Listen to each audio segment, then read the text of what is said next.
Hi, I'm Christa Jacobson, headmistress of the Budo Ryu Kai, where we teach authentic ninjutsu and classical samurai bujutsu.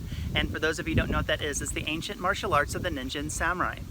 In today's video, we're going to be talking about how to advance yourself through martial arts training, how to be an advanced martial artist, how to understand the responsibilities of what it takes to be an advanced martial artist. Up front, the reason this is today's topic is because I have been dealing with so much disrespect from students lately that I felt like I needed to take a little break off the normal videos and talk about this particular topic. So today we're going to be discussing 4 things that are very common and they're absolutely disrespectful, and we're going to be discussing these 4 things. And if you do these 4 things, the chances of you being an advanced martial artist or an upstanding martial arts practitioner in your dojo is very slim. That is what we're going to be discussing today. Now, before I begin, I always give a shout out to all of my new viewers. So if this is the first video that you guys have seen of me, my name is Christa Jacobson. I'm the headmistress of the Budo Ryu Kai, which means School of the Warrior Way. We teach Koryu Ninjutsu and Koryu Bujutsu, so the ancient martial arts of the ninja and samurai. This organization does have other areas of focus, such as reality-based self-defense, weapons training and tactics, concealed carry, survival skills, martial arts theory, thought and philosophy, martial arts conditioning. If any of those topics interest you at all, please subscribe to my YouTube channel and don't forget to click the bell. I do post 2 to 3 videos every single week, so if you're interested in any of those topics, please subscribe, click the bell, and keep up with what we're doing. So today we're going to be talking about how to advance yourself through martial arts training. I think it's important for me to talk about motivation, why I post so many videos on my YouTube channel, okay? I know lots of other people have YouTube channels and they post a variety of different things and topics. My channel is dedicated towards making sure that the students that are in the Budo Ryu Kai stay engaged with the organization. I mean, it's not just that I run the Hombu dojo. I have thousands of students all over the world that's in the online dojo.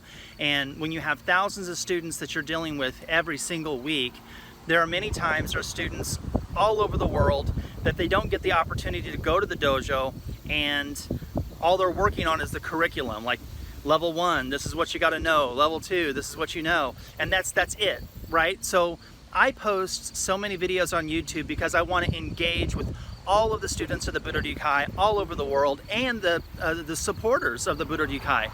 And I want to engage with all the students and supporters and constantly keep putting material up so that everyone who's a member of this organization has something that they can watch, they can engage with, they can write it down in their Jikiden, and they can still keep staying focused and motivated with their training. If I never had a YouTube channel and I never posted any videos at all, and it was just like, hey, here's level 1, go do it. If I did that, the chances of students actually progressing through the levels, the majority of them, would be very slim.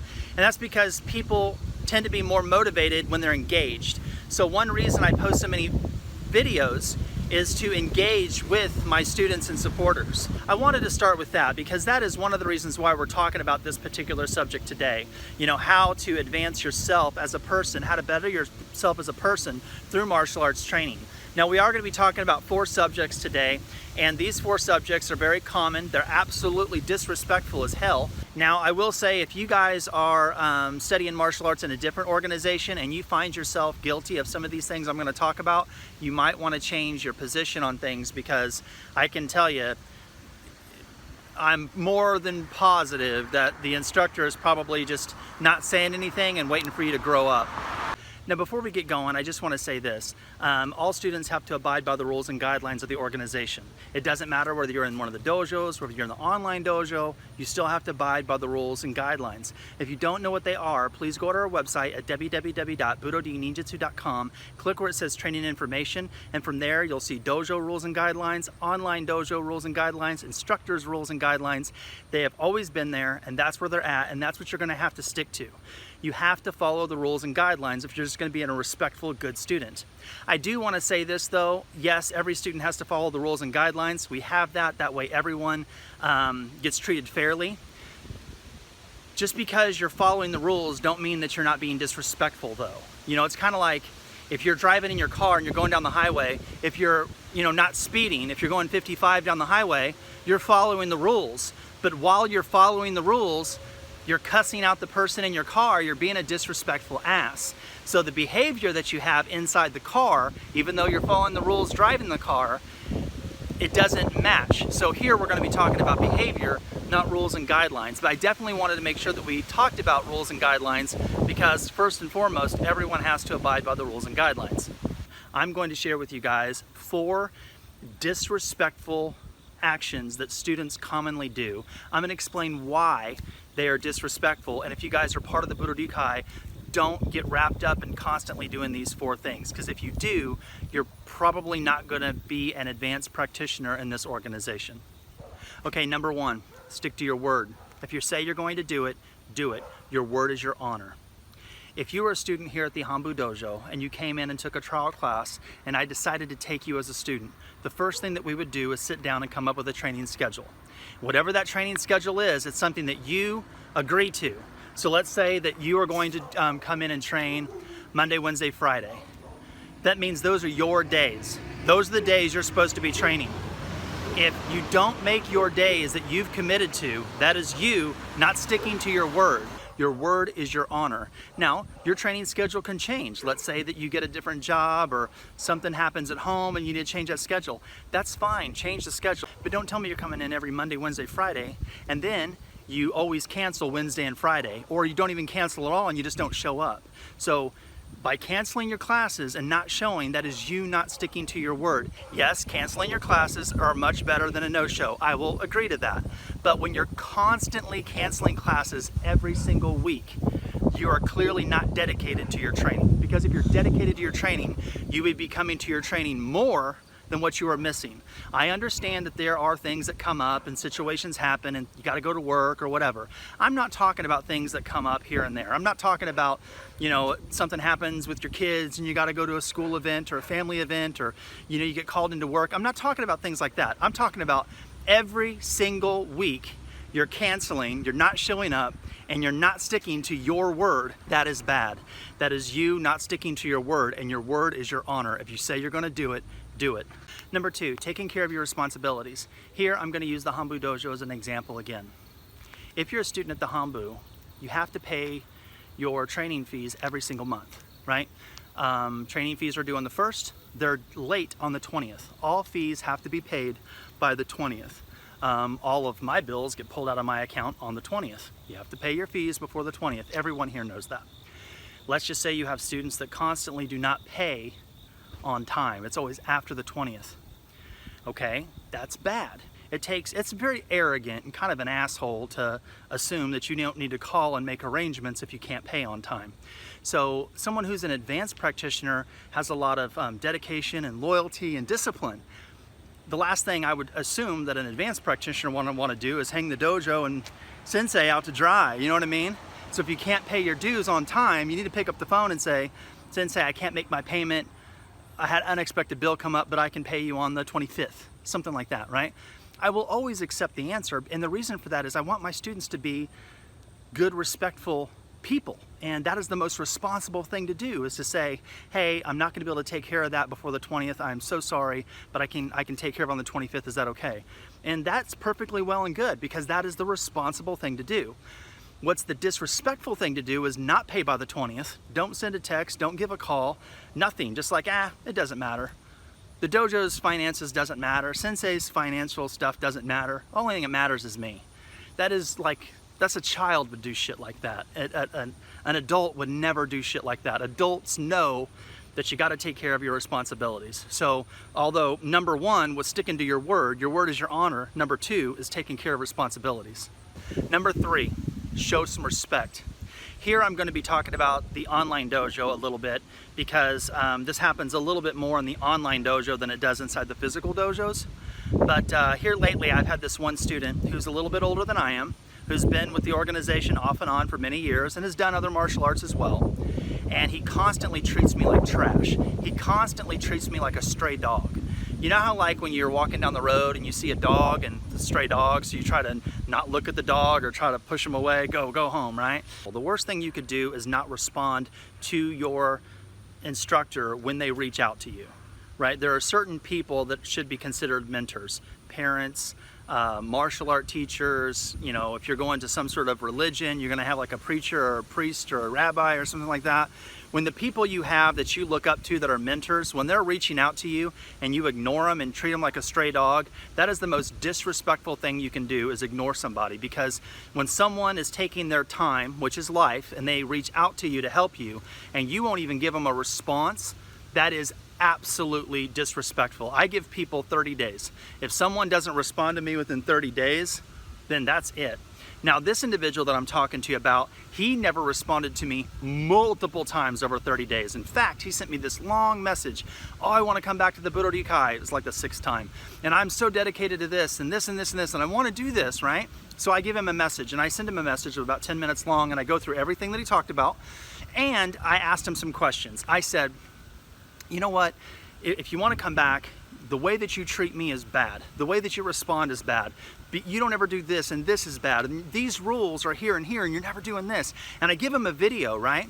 I actually sent him 3 3-minute videos or something like that. They were 3 short videos because I sent it to him on Messenger. Anyway, I opened up with saying, now hopefully you can respond to me in a good time period, right? This guy is so self-centered. He's all about himself. He's very selfish.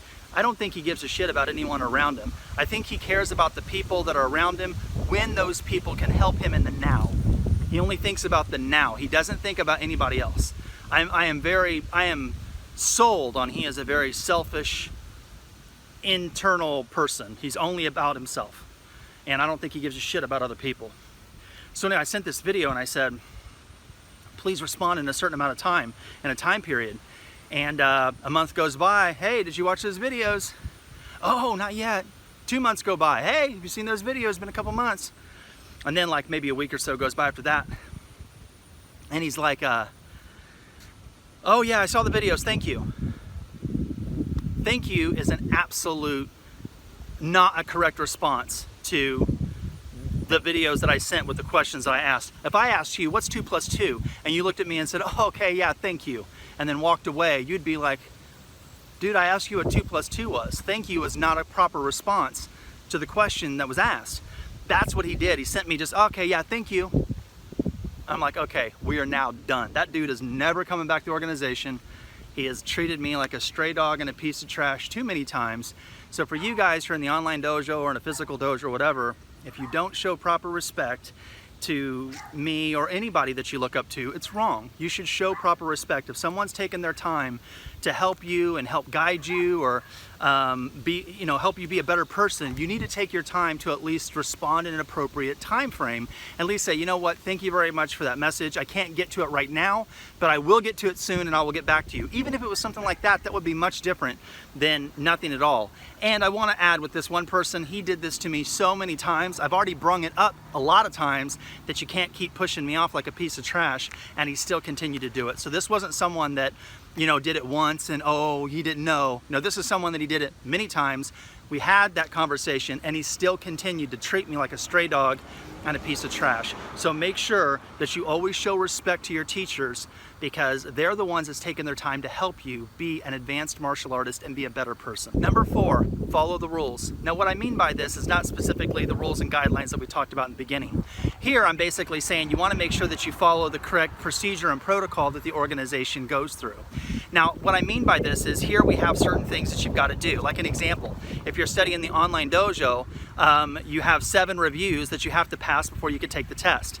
I take online training much different than most long-distance programs. Here, I want to make sure that all the students are doing it correctly. This idea where you're just going to get a bunch of DVDs sent to you and there's going to be no reviews and no help, that absolutely does not happen here. Maybe that happens with everybody else, not here. To pass level 1, you have 7 reviews. When I've seen you do these 7 reviews, then you're eligible to take the exam for level 1. Then you move to level 2, certain amount of reviews, etc. I want to make sure that there's interaction. I know what you're doing, why you're doing it, when you're doing it, how you're doing it, and how we can make it better, right? I truly want to make my students better. Inside this protocol, you have to follow certain rules. An example, you have to wear the proper uniform, and you have to show proper respect, and you have to do things in a certain protocol.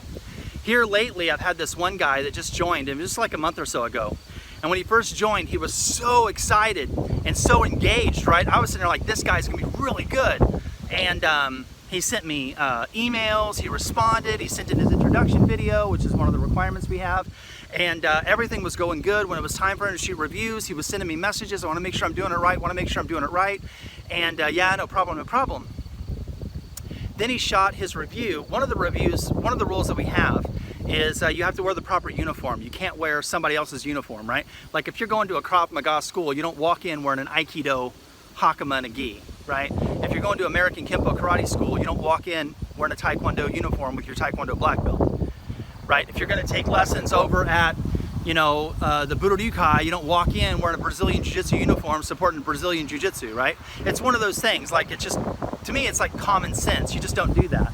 So anyway, this guy was wearing like a uniform and representing another organization while he's sending in a review to me. And I just want to say this, that when you're sending in reviews to the Hanbu Dojo, a review is a formal review of skill where you are representing the organization. You're sending in the review to the Hanbu, and we will review it and get back to you. It's a formal display of your skills to the organization.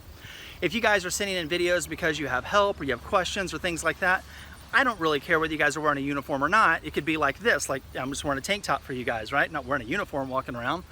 But when you're sending in a formal review to the Hanbu Dojo, you're representing the dojo, you're representing the organization, you're trying to show and display your skills, you've got to wear the proper uniform. This guy was representing another organization, and it is fairly common. So what I did was I was like, okay, here's what we're gonna do. And I said, his review really wasn't that bad. And again, I'm gonna keep names and everything out of it. I'm not putting anyone's personal information out there. Anyway, I told him, I said, your review wasn't bad. And I said, now the way that you're doing certain things, different martial art styles, I hate that word, but different martial art styles do it different ways. And you know, make sure that when we do things, we want to stand this way, and this is the reason why.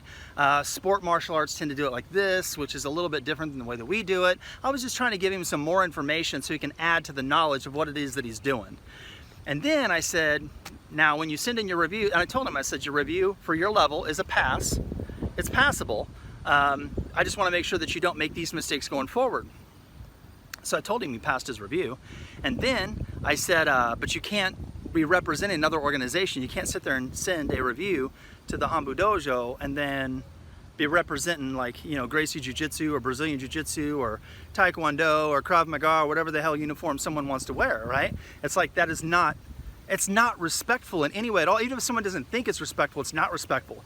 And then when I say that, the proper response is, Sensei, I'm so sorry, I didn't know. He could have said something like, Sensei, I didn't know, I was just put on that because it's what I had, no problem, I'll get myself a uniform, blah, blah, blah, it's on the website. Any response would have been fine. Dude didn't even respond to me. Like, and I thought about that for like the day or two. I was like, why would he not respond when I sent that video? One, I told him he did a good job with his review, right? So it's not like I said he did a bad job. And then two, I said, you just can't wear somebody else's uniform when you're sending in a proper review. And I got no response with that. I mean, it takes a hell of an egotistical, self-centered, narcissistic person to think that they are above the rules of an organization that they choose to be in. I mean, that, just the simple fact that there was no response and nothing, that says a lot. Because if he literally is so pissed that he can't even respond to me because I said, dude, you can't be wearing your, you know, represent another organization while you're training in this one, right? When you're sending in your reviews, if that alone pisses him off, then he would never make it in this organization, because, you know, we have got rules and guidelines, and I do teach my students. I'm not going to sit there and, you know, pat them on the ass and be like, oh, you did such a good job, go to the next one. No, if you made a mistake, I'm going to say you made a mistake. If you're not following the rules, I'm going to say you're not following the rules. And this guy clearly thinks that he's above the law and that a response, any response at all, is not warranted. So those are the things that I deal with all the time. I deal with people where they say one thing and they do something else. I deal with people that don't take care of the responsibilities. I deal with people that absolutely treat me like trash and like a stray fucking dog. And I deal with people that absolutely do not follow the rules and guidelines. And they think they're above the rules and guidelines. Like, just because they're nice, I should just bend the rules for them. Those are things that you cannot do if you want to be an advanced practitioner in this organization. Now, I don't know what any of you guys got out of this, because usually I try to make videos that are kind of like more ninja samurai to the world, regardless whether you guys are in the online dojo or not, so that everyone can watch the video and get something from it. But the reality of it is, I have a YouTube channel to engage with my students and supporters all over the world. Sometimes I need to make videos that absolutely address the problems that we're having in this organization, which is why I made this particular video. So that's today's video. If you guys enjoyed the video, please subscribe to my YouTube channel. I do post 2 to 3 videos every single week. If you guys are interested in authentic ninjutsu and classical samurai bujutsu, please check out my website at www.budoryuninjutsu.com. There you can see the 7 traditions, the strategies and principles that we teach. If you don't live next to one of our schools, you guys can always join the Budo Ryu Kai online ninjutsu dojo, and you guys can start training that way. So thank you guys very much for your love and support. I deeply appreciate it. And until next time, take care, be safe, and good luck in your journey of Budo. Bye.